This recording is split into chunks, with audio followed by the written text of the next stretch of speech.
How to create a new Google account. Hi everyone, welcome to another tutorial. In today's video, I'll be showing you guys how you can easily create a new Google account.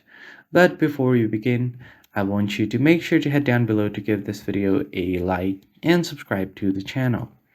First thing first, what you need to do is open up your Gmail application.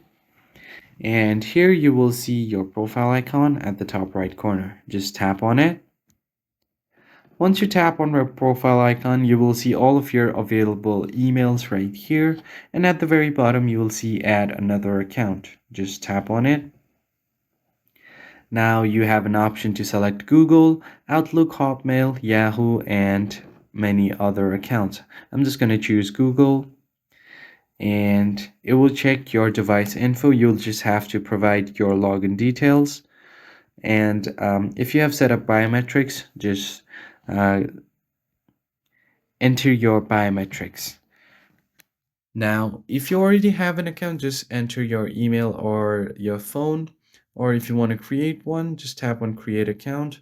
For my personal use, enter your first and last name, which I'm going to do right now.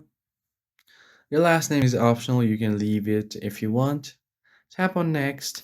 You will have to select your date of birth, and then once you select your date of birth and your year, tap on the gender to select your gender, tap on next, and Google itself will recommend you an email, so I'm just going to go with it. Tap on next and then create a password. Once you create your password, tap on next and your new Google account will be set. That's pretty much it. I hope you found it helpful. I'll see you guys on the next one.